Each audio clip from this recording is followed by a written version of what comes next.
배움 합격의 공식 약속의 이름 최승관입니다. 자, 대한민국 정부가 드디어 수립이 됐습니다. 그리고 6.25 전쟁, 대한민국 임시정부 아니죠. 대한민국 정부가 본격적으로 수립이 됐는데 초기 정부의 모습들은 과연 어떠했는지 5년 정도의 5년이 아니죠.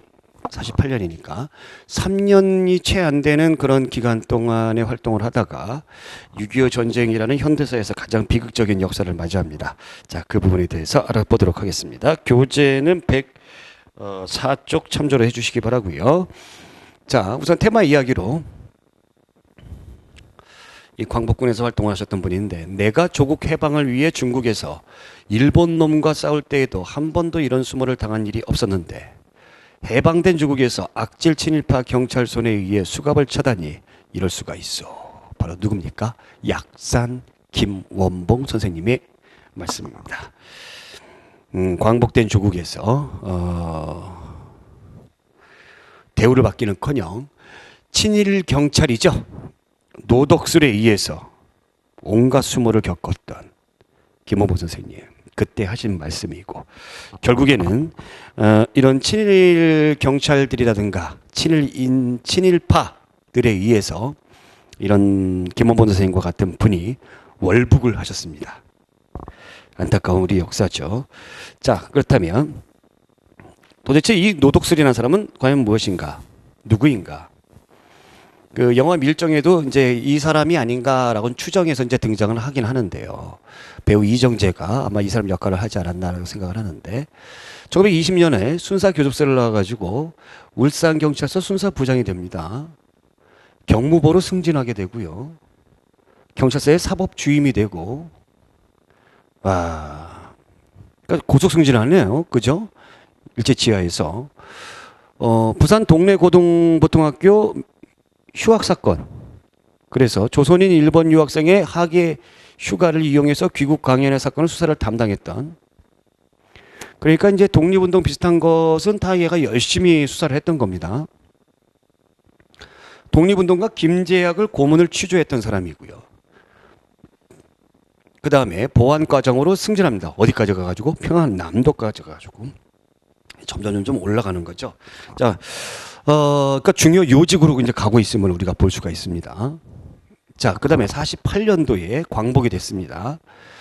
박성건이라는 사람이 당시 수도경찰청장에 있던 장택상을 암살 미수했던 것을 체포했고, 그를 고문해서 사망케 했습니다. 고문해서 사망케 했다는 얘기죠. 1949년도에 초대 재헌국회의에서 반민특위에서 이 사람을 체포했어요. 체포했는데 이승만의 석방 요청으로 인해서 반민특위가 거절했습니다만 결국에는 반민특위가 해체를 당했죠. 그래서 결국에는 풀려났고요. 풀려나고 나서 육군본부 범죄수산단장 대공 업무를 담당했대요. 즉 친일파들의 변신은요, 뭘로 변신하냐면 빨갱이들을 잡는 거, 그런 쪽으로 많이 변신을 해요.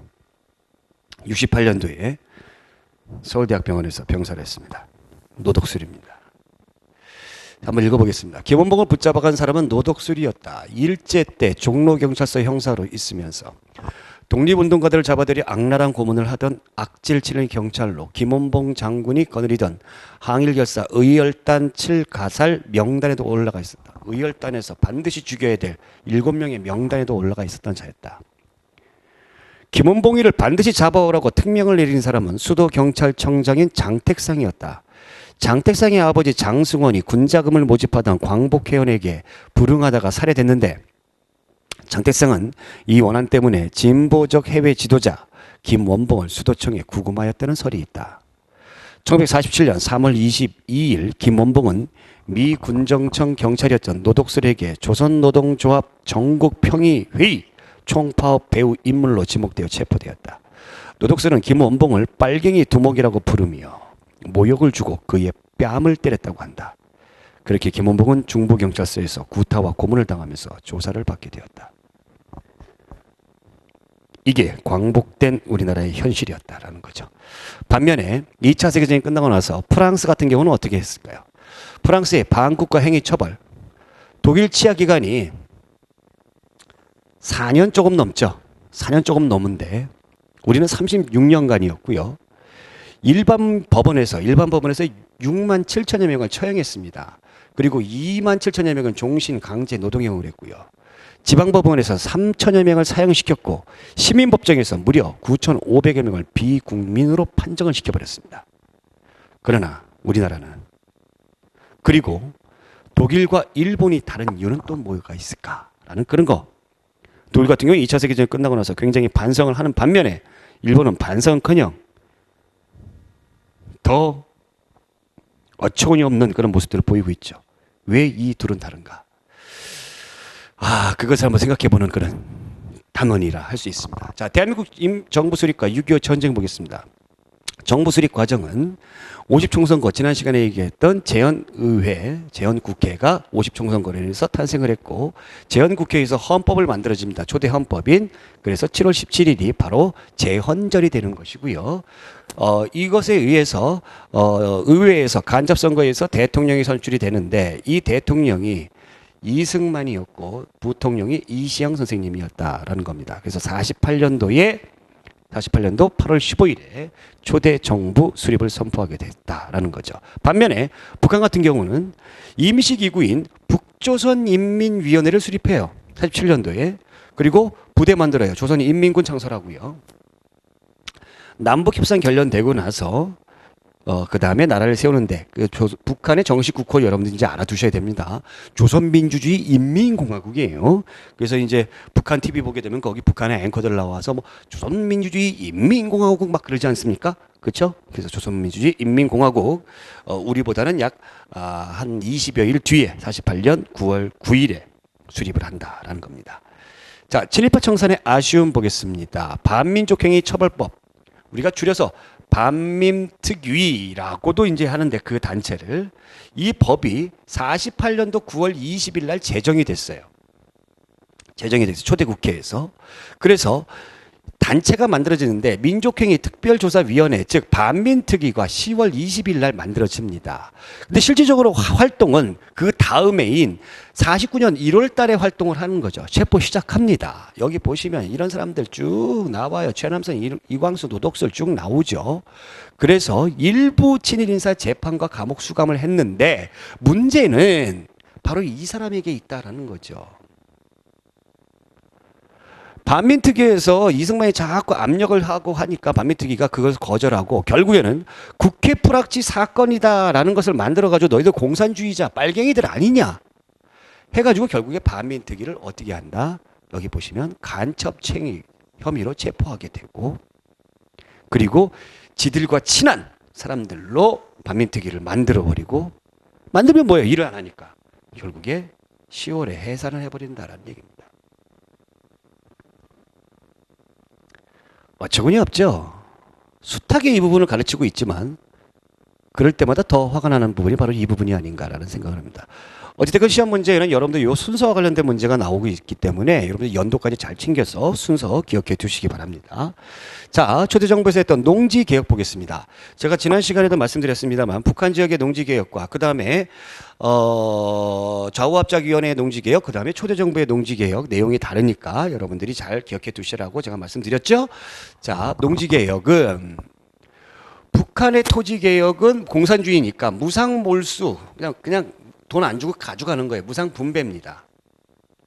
그러니까 분배된 토지는 여러분들 뭐 매매, 뭐 소작, 저장 금지. 그러니까 지들 재산이 아니니까 북한은. 근데 여기 보시면 이제 우리나라 정부 보겠습니다. 자, 이렇게 북한이 했던 것이 배경이 되었다. 이 얘기가 중요한 건데, 왜 그러냐면 우리나라 농민들이 북한을 동경하기 시작하더라는 얘기예요. 쟤네는 막 무상으로 땅을 준대. 그래서 여기에 자극을 받아가지고 우리나라 사람들이, 우리나라 정부에서 1949년도에 농지 개혁법을 실시하더라는 얘기입니다. 요거 49년도 6월 달에 농지 개혁법을 하는데 소유가 제한이 있어요. 이거 중요해요. 3정보 이내로 제한하고 있고요.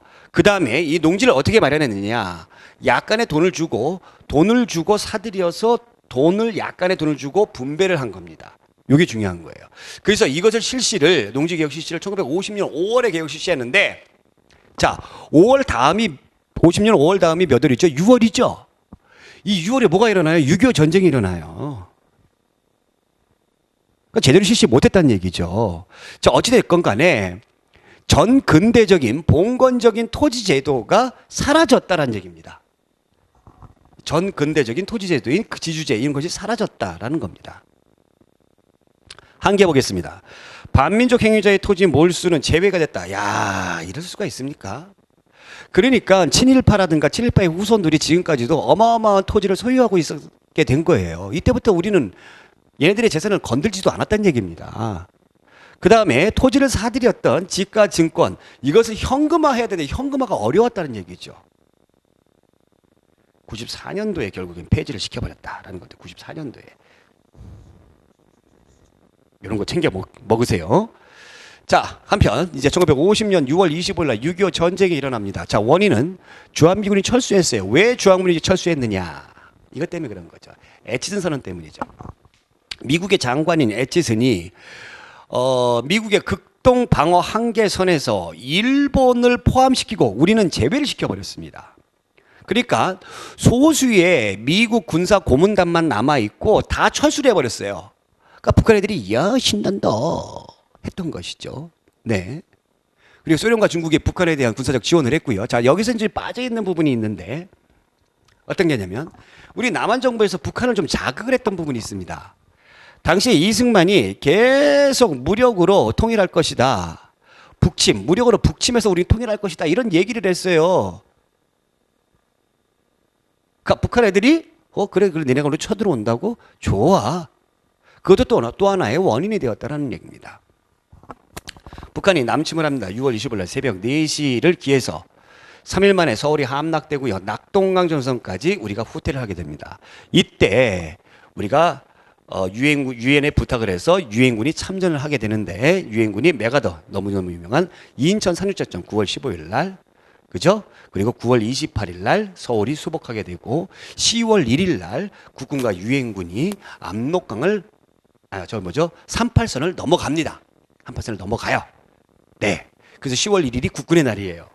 자, 그래서 이제 통일이 되는가 보다 하고 랄라룰루 즐거운 줄 알았는데 느닷없이 중국군이 참전을 하더라라는 얘기입니다. 그래서 다시 서울이 함락돼요. 이것이 바로 그 유명한 일사후퇴다라는 거죠.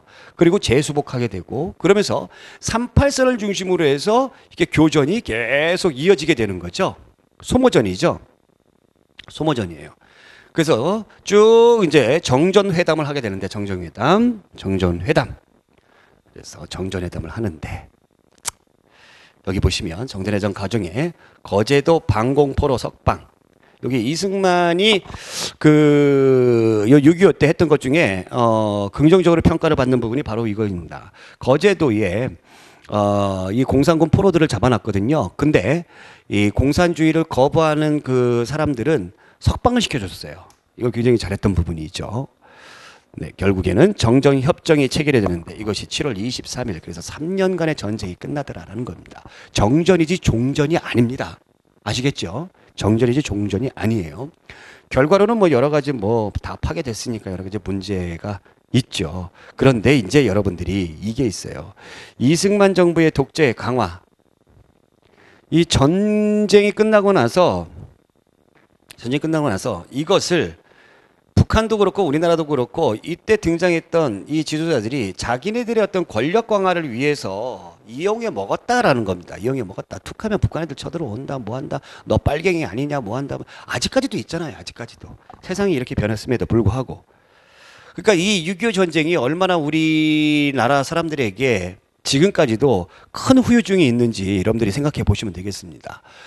자, 여기 보시면 여기 이거 여러분들이 순서별로 알아두셔야 돼요. 맨 처음에 남침을 하죠. 남침. 얘가 맨 처음이고 남침 1번 남침. 그래서 쭉 여기까지 낙동강까지 밀고 내려가는 거죠. 여기까지 밀고 내려갑니다. 자, 그러다가 이제 유엔군 참전이 결정이 됐습니다. 그리고 이제 인천 상륙작전 2번. 그 다음에 쭉 서울 수복 3번. 그 다음에 압록강까지 진격, 이게 4번. 그런데 이제 위에서 중국군이 개입을 해서 5번. 그래서 철수합니다. 145태 철수. 그래서 여기 38선을 기준으로 해서 왔다 갔다. 결국에 휴전 협상을 하면서 결국에 휴전선이 이렇게 휴전 라인이 결성이 되는 거죠. 여러분들 이 휴전선하고 38선하고 다른 거 아시죠? 예, 38선은 일본군의 무장 해제를 위해 소련군이 진주하고 미군이 진주했던 그 경계가 바로 38선이고, 그래서 여기 해주라든가 개성이라든가 38선이 있었던 당시에는 우리의 영토였어요. 반면에 저쪽에 속초라든가 이런 데는 우리의 북한의 영토였었고요. 근데 이제 이 휴전선이 형성이 되면서 속초라든가 이런 동부전선에 있었던 땅들은 우리나라 땅이 돼버리고, 그 다음에 개성이나 해주 같은 경우는 북한 땅이 돼버렸다라는 거. 이거 기억해 두시기 바랍니다. 아시겠죠? 자, 이렇게 해서 6.25 전쟁까지, 민족 상잔의 비극, 6.25 전쟁까지 알아봤습니다. 자, 그러면 다음 시간에는 민주주의가 어떻게 해서 우리나라에 자리를 잡아왔는지, 바로 민주주의 실현과 민주화 운동에 대해서 아주 열정을 가지고 알아보도록 하겠습니다. 오늘 여기까지. 고맙습니다.